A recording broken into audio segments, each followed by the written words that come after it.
I am Demona from Myanmar. I would like to present about the Chronicles of the Heroines in Democratic Transformation in Myanmar. Myanmar is a country slowly stepping towards the democratic transition from military regime. Indeed, there are many challenges, difficulties, and barriers to overcome in moving forwards by observing the drastic transformation and democratization movement in Myanmar. I would like to pinpoint my perspective on same issue concerning with young women and their involvement in the democratic transition process. Firstly, perspectives on women. When it comes to conflicts, fighting for freedom, or fighting for the just transformation, we have seen many articles that women and children are mostly portrayed as victims, describing the impacts of conflicts or revolution. Various types of media and social media mainly portray women as weaker than men or males and the victims of prey during the hardship and wars. In this case, I'm not denying the first that many women suffer during various hardship and become victims. Nevertheless, women are not the only gender suffering from hardship and revolution, but people from all gender and social classes are impacted by the transitional justice process.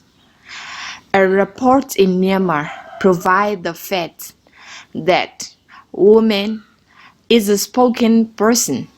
She is likely to be representing an NGO or CSO or government. When a woman is a subject, she is likely to be a victim. So, from a diverse perspective, it is undeniable that there were women who did not allow themselves to be victims, but bravely fought along with men in history, and there's a woman currently doing the same thing as well. Therefore, the accreditation for those kind of contribution should be highlighted in various media, encourage women involvement and representation in the transitional justice process as well. Secondly, recording and recognition of women involvement in democratic transformation. In September 2007, there was a nationwide uprising to remove the military regime in Myanmar, which is also known as Saffron Revolution. In this uprising movement, the author herself had experienced that women, mostly young women, participated in the frontier to fight together as students and the political activists along with Buddhist men and men groups in Myanmar. Among those women, the appreciation and recognition go to only few women who are mentioned as icons. The recognition is lacking for those many non-iconic women who gave their lives, who spread it from their family, who suffer for lifelong for the sake of their brave involvement in the fight.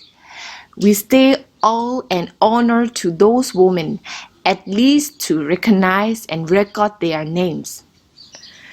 Even on the international levels, we have seen that different rewards and recognitions are given towards individual women for their dedicated work for justice transformation.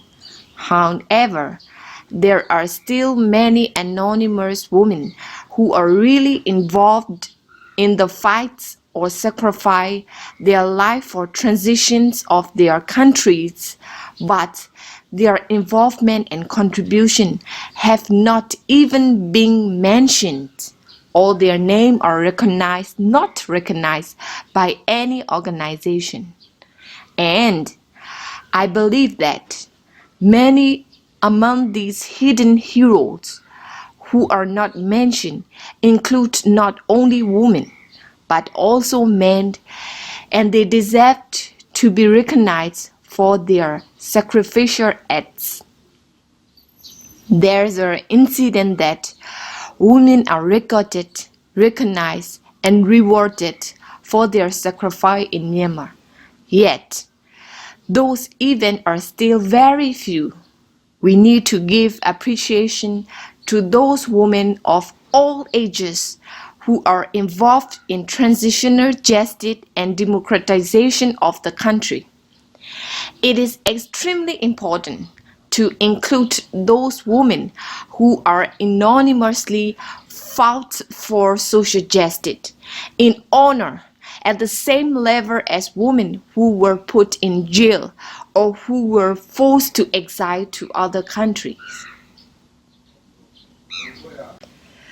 Thirdly, young women facing against two-sided combat at the same time.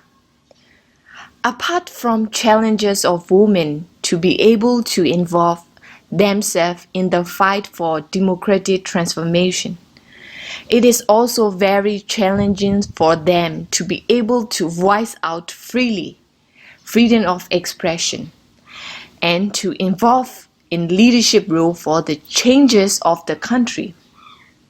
The women, freedom of expression, voice out freely, and access to information are under the continuous attack. The primary right to involve decision-making, freely voice out their perspective and access to information is trapped in the society's stereotypical norms and discriminatory tradition. Although many women are actively and courageously involved in transitional justice, the freedom of expression and access to information are still a huge challenges until now, as well as in the past. According to the culture, religious, and social norms, men are usually in a favorable position in society. Continuously, societies in Myanmar automatically and undeniably accept that men are the most suitable for leadership role and decision-making position. Therefore, being a woman, a young person, a minority come from remote area, changes to take part in leadership position are completely dim for them, even if they are qualified.